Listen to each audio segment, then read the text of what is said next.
ma chère Colombe. Il aura fallu 3 longues semaines pour que, dans le secret âpre des Pyrénées françaises, le maquis du Puntou parvienne à terrasser l'aigle allemand. Mes garçons, venus des Glières, de Birakem, du Vercors et de Safré, se sont montrés d'un courage qui force le respect et le silence. Ils ont combattu avec toute la ferveur de leur âme et la force de leur foi, certains allant jusqu'à offrir leur vie. Ce matin même, ils ont repris le chemin de leur village. Ils retrouveront la douceur de leur foyer, l'étreinte de leur famille et le rythme immémorial des moissons et du labeur de la terre. Une terre enfin délivrée. Je me suis juré de ne jamais laisser leurs souvenirs s'éteindre dans l'ombre des jours à venir. C'est pourquoi je veux te confier leur histoire, comme on transmet une flamme fragile mais éternelle. Les premières heures furent glaciales. Une morsure à laquelle nul ne s'attendait. Mes hommes n'y étaient pas préparés. Certains n'avaient ni manteau ni gants pour affronter la nuit et la pierre.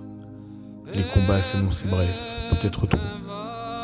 Je les ai accueillis aux côtés des autres chefs du maquis avec la gravité de ceux qui savent ce qu'ils engagent.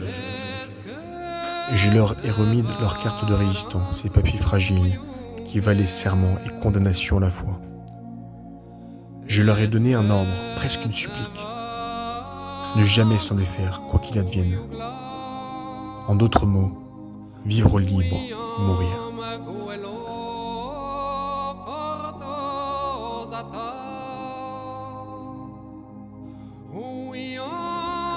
Les voilà à l'œuvre. La forêt du Puntou sera leur asile autant que leur prison pour les semaines à venir. Il faudra s'y enraciner, y survivre, y dissimuler nos souffles et nos feux, comme si la terre elle-même pouvait nous trahir. Pourtant, mes hommes sourient, des sourires rares, presque indécents face à la nuit qui nous cerne, mais si précieux. Ce sont des lueurs tremblantes dans l'épaisseur de la guerre, des braises vivantes au cœur de l'ombre. En les regardant, je mesure tout ce que cette guerre menace de nous arracher et tout ce pourquoi il nous faudra tenir, coûte que coûte.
Mais, ma chère Colombe, la guerre sait parfois se montrer cruelle, avec une ironie presque moqueuse.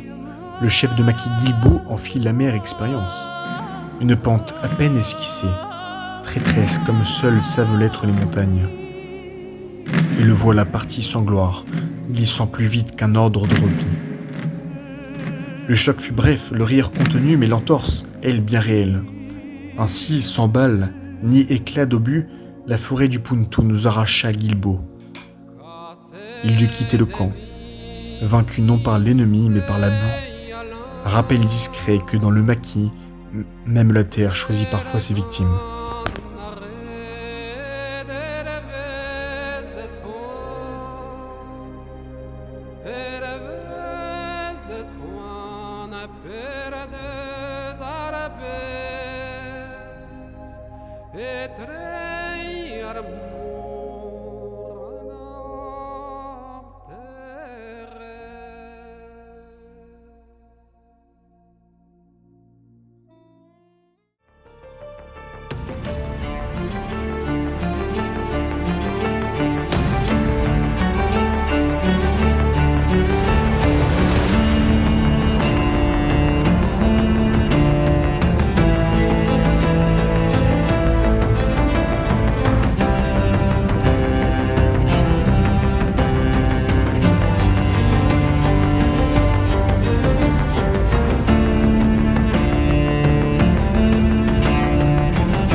Aujourd'hui fut le jour d'envoyer chaque maquis en mission.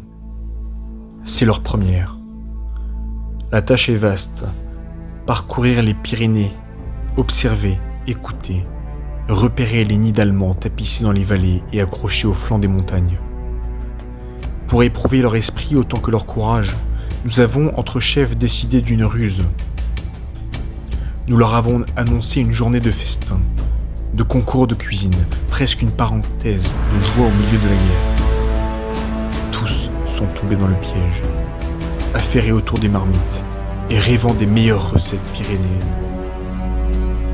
Le maquis des Glières fut envoyé le premier. Il te dira, ma chère Colombe, que leur mission fut particulièrement rude. Montagnes à franchir, fleuves à traverser, chemins sans nom et nuits sans feu. La vérité, en réalité, est tout autre.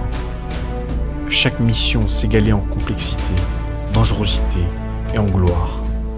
Les autres maquis suivirent par vagues successives.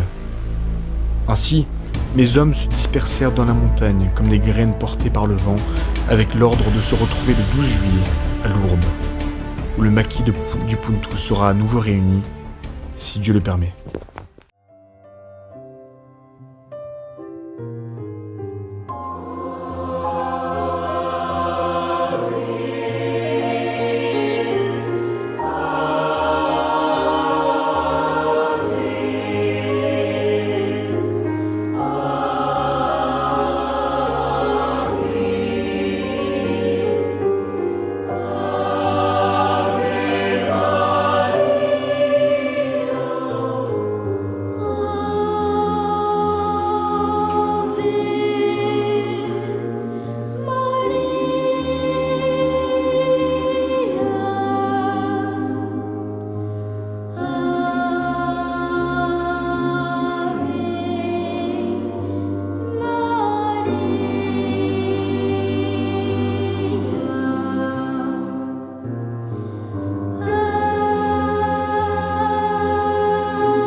Il faudra désormais à mes hommes se dépasser encore, aller au-delà d'eux-mêmes, se mesurer aux autres maquis et affronter cette rivalité que la guerre rend inévitable. Les jours qui viennent s'annoncent durs, peut-être sanglants, et je ne peux m'empêcher de penser aux plus jeunes d'entre eux. Je crains pour leurs nerfs, pour leur cœur encore trop neuf face à la brutalité des épreuves à venir. Quant aux chefs de maquis, leur orgueil et leur ardeur pourraient bien les conduire à s'opposer plus âprement que l'ennemi ne l'aurait souhaité. Je me surprends souvent à me demander ce qu'ils deviendront, ce que j'ai rassemblé, encouragé, parfois poussé trop loin. Pourtant, ces épreuves sont nécessaires. Il me revient, ma chère Colombe, de désigner le plus solide, le plus endurant de mes maquis, parce qu'un seul portera sur ses épaules l'immense tâche et le grave devoir d'une mission secrète dont je ne puis te confier le moindre détail dans cette lettre. Qui sait ce que les Allemands interceptent, ce qu'ils lisent, ce qu'ils devinent? Ils rôdent partout, et la plus infime indiscrétion pourrait compromettre cette mission et ainsi sceller le sort de mes hommes. Je garde donc le silence, par prudence autant que par amour pour eux. Que le meilleur l'emporte. La guerre, c'est parfois se donner des airs de théâtre, et le maquis ceux d'une arène improvisée. Pour mesurer la force, la vigueur de nos hommes, nous avions laissé les poings parler. Les combats de boxe s'enchaînaient, rudes et fraternels, les maquisards s'affrontant tour à tour, se donnant sans retenue, se relevant toujours. Les plus jeunes y mettaient tout leur cœur, se déchirant sous nos regards, et nous, chefs, les observions avec une admiration mêlée d'inquiétude, tant leur ardeur frisait l'inconscience. Puis, vint le moment où 2 chefs de maquis entrèrent à leur tour dans l'arène. Un affrontement attendu de tous, presque solennel.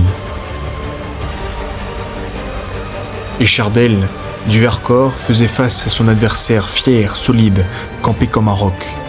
Les coups furent francs, l'échange bref mais intense, jusqu'à ce qu'un accrochage maladroit fasse basculer la scène. Échardel s'effondra. Son épaule se déboîta dans un craquement sinistre, aussitôt suivi de cris si affreux qu'ils firent taire les poings et figèrent les rires. Un blessé de plus. Mais la mort, cette fois-ci, avait choisi de regarder ailleurs. Parce qu'Échardel survivra, l'épaule hors d'usage, mais l'orgueil froissé.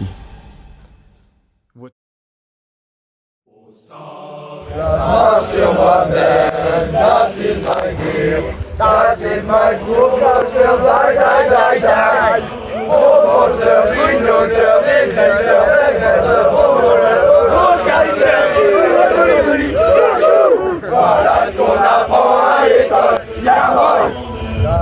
Sur moi-même, das ist mein Deal, das ist mein Großmutter, Frontpenseur, piloteur, déverseur, déverseur, romanceur, brocarcheur, et relire, tchou-tchou. Voilà ce qu'on apprend à l'école.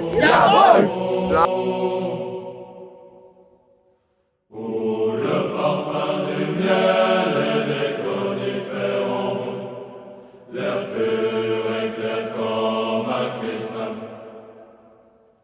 Oh, le parfum du miel et des conifères. Vas-y. Voilà ce que va faire Pierre pour un chinois entier. I feel good. Na na na na na na na. Ah la la la la la la. Ouais. L'enfant de la Bourgogne, quand je vois mon chemin trogne, je connais le bonheur, j'irai la revoir un jour. Oui, je veux revoir dans mon vieux François ma ferme au doigt de chaume. Oh, le parfum du miel et des conifères en baume, l'air pur et clair comme un cristal. Oh, le parfum du miel et des conifères en baume, l'air pur et clair comme un... Cette nuit, le Puntu s'est enfoncé dans l'enfer de la guerre. Les sirènes ont hurlé de toutes parts, déchirant l'obscurité comme autant de cris d'alarme, et la montagne elle-même semblait retenir son souffle. À 3h30, j'ai convoqué dans mon quartier général mon cher ami d'enfance, le commandant de Villeneuve, celui que tu connais si bien. Les ordres ont été transmis sans détour, dans la hâte grave des heures décisives. Mes garçons sont partis dans la nuit, silhouette avalée par l'ombre, pour rejoindre une cabane abandonnée au milieu d'une vaste plaine. Pas un mot de trop, pas un bruit inutile. Chacun savait ce qu'il avait à faire. L'opération spéciale est désormais en place. Chaque maquis a un ordre simple. repérer au plus vite le quartier général des hauts dignitaires nazis, enfouis dans le sein de nos montagnes, pour les éliminer au plus rapidement et mettre un terme à la guerre. Les jours qui viennent seront longs, ma chère Colombe, et je ne peux qu'espérer qu'au bout de cette nuit étirée, l'aube saura encore se lever sur les nôtres.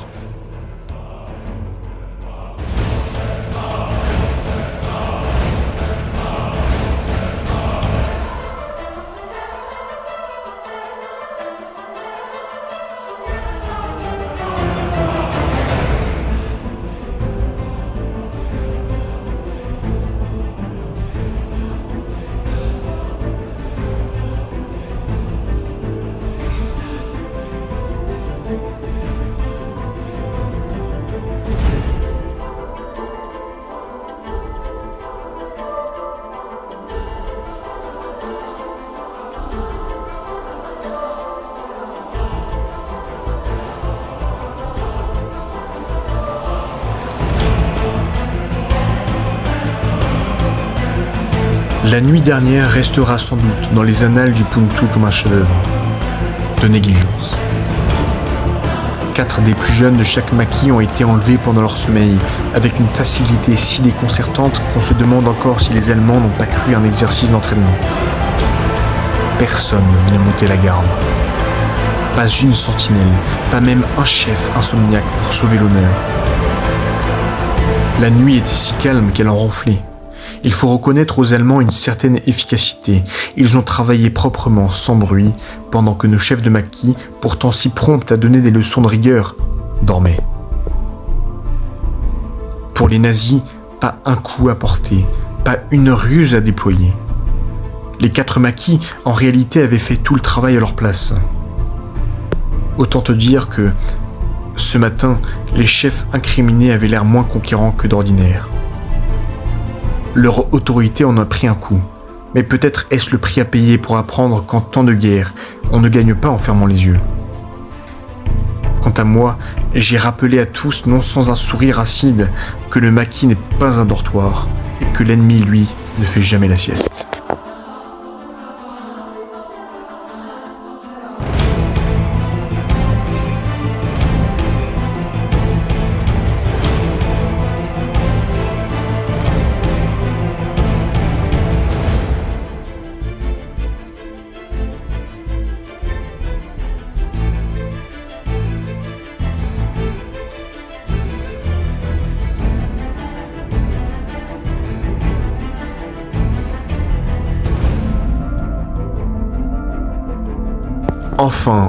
Enfin, chère Colombe, les combats de ces derniers jours touchent enfin leur terme. Mes hommes ont tenu. Ils ont vaincu, et si la victoire nous appartient, elle s'est payée du prix du sang et du silence laissés par ceux qui ne rentreront pas. Le Puntu respire encore, meurtri mais debout. Il fallait bien, au milieu de cette gravité que la guerre nous offre son trait d'ironie.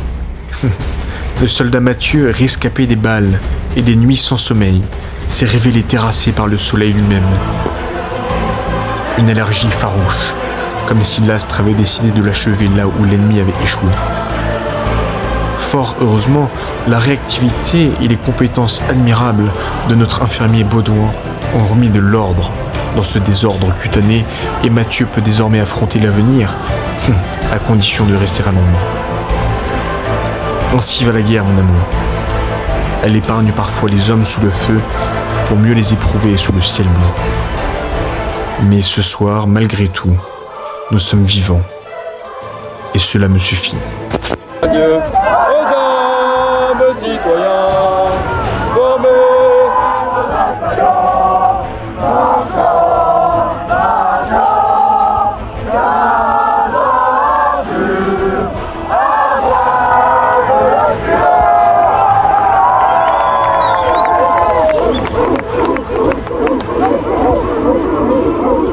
Parfait.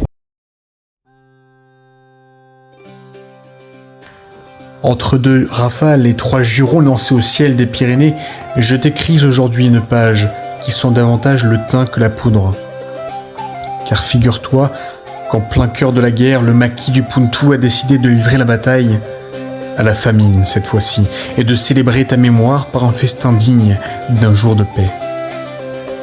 Depuis l'aube, les hommes s'affairaient comme avant une grande offensive, même gravité sur les visages, même discipline farouche, sauf qu'au lieu des fusils, ils maniaient casseroles et couteaux. Chacun voulait offrir le meilleur à ses chefs, et à travers eux, à toi. On aurait cru une préparation d'assaut, longue discussion stratégique autour d'un bout de fromage, reconnaissance du terrain près du feu et serment solennel de ne pas rater la cuisson. La table d'aiguillère, hélas, n'a pas tenu la pression. À peine chargée de victuailles qu'elle s'est écroulée dans un fracas héroïque. Je t'assure que même sous le feu ennemi, elle aurait tenu plus longtemps. Voilà ce qui arrive quand on construit trop vite. Quant au mets, ma douce colombe, un miracle. Impossible de désigner un vainqueur tant chaque plat frappait juste, des saveurs qui faisaient taire les querelles, des bouchées qui nous rappelaient pourquoi nous nous battons. Mais une chose est sûre, et elle mérite d'être inscrite dans les annales de la résistance. Les deux Pichelin ont dominé la bataille culinaire. Un talent de famille, sans doute. Chez eux, la recette se transmet aussi sûrement que le courage.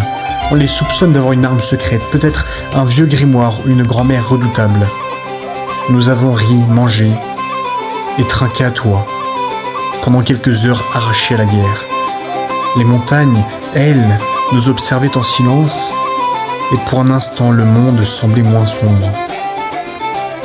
Je retourne bientôt au combat, mais ce soir, et grâce à toi, nous avons gagné une victoire de plus. C'est à base de pommes de terre fait maison. Voilà. On a ajouté avec de la pomme fraîche achetée ce matin. Non, pris ce matin à partir de lait de brebis, monsieur. Et ensuite.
jouer dans la vie. Ok, la lardon. Vas-y, Robin. La bière. Mais moi je vais à la Clusaz, hein, donc Ouais, d'accord. je m'y connais. Ce soir, je t'écris la main lourde d'émotion, le cœur plus serré encore que lors des combats. Aujourd'hui, dans un repli de montagne, à l'abri des regards ennemis et sous le regard de Dieu, nous avons vécu un moment d'une beauté grave que je n'oublierai jamais. Ils étaient 9, les plus jeunes du maquis du Puntu. 9 garçons avec encore sur le visage l'ombre de l'innocence et déjà dans le regard la flamme du devoir. Le silence était d'une telle profondeur. Puis, d'une voix tremblante mais résolue, ils ont prononcé leur promesse. Sur mon honneur, avec la grâce de Dieu, je m'engage à servir de mon mieux Dieu, l'Église, ma patrie et l'Europe, à aider mon prochain en toutes circonstances, à observer la loi scout. Dans ces mots simples, chère Colombe, il y avait plus de courage que dans bien des discours et plus d'espérance que dans tous les ordres venus d'en haut. Je te promets que ces mots, sortis de leurs lèvres encore toutes jeunes, m'ont bouleversé plus que n'importe quel ordre de bataille, parce que dans cette guerre qui vole tout, la jeunesse, la paix et parfois l'âme, eux ont choisi de donner leur force, leur loyauté, leur espérance. À cet instant, je ne me sentais plus leur chef, mais leur aîné, chargé de les protéger autant que de les commander. Je les regardais et je pensais à ce que nous serions si le monde leur ressemblait davantage, à ce que la France, elle, pourrait redevenir si elle se souvenait de serments prononcés sans haine aucune, sans ambition, mais seulement avec foi et avec droiture. Voici leur nom.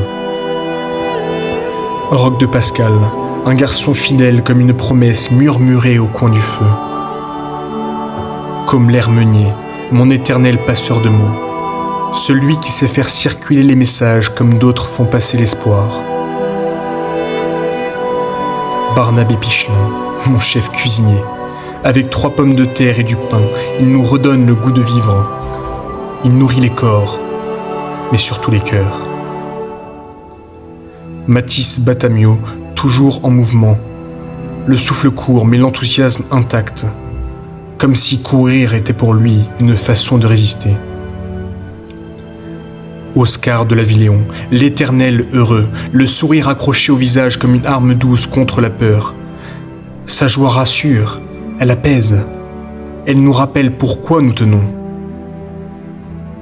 Maxence Buet, désireux de bien faire, attentif aux autres avant lui, un garçon appliqué, au cœur sérieux et généreux. Éloi Guilbault, furtif comme une ombre, pour les missions les plus secrètes et les plus risquées, je savais pouvoir compter sur lui sans même avoir à parler. Armand Fouchet, il observe plus qu'il ne parle, et quand il agit, c'est toujours avec une bonté simple, bienveillante et sincère. Et enfin, ma chère Colombe, il y a Cyprien Duchesne, notre comédien.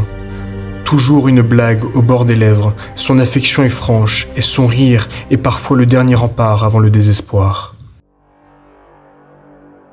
Ils ont combattu non pour la gloire, mais parce qu'un homme d'honneur ne se dérobe pas quand sa patrie l'appelle. Alors, je les ai vus choisir la droiture quand la facilité aurait été possible. Je les ai vus rester justes quand la violence aurait pu les emporter. Je te le dis avec gravité, mes garçons ont libéré cette terre parce qu'ils étaient déjà intérieurement libres. Ils avaient juré de vivre libres ou de mourir. Et libres, ils le sont. Désormais, mon devoir est accompli. Les armes peuvent se taire. Je peux rentrer à la maison. Je reviens vers toi, Colombe, le cœur apaisé, la conscience droite.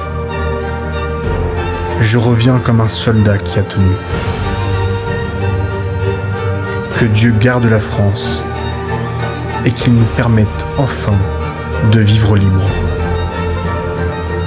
Ton mari, le colonel de Massia.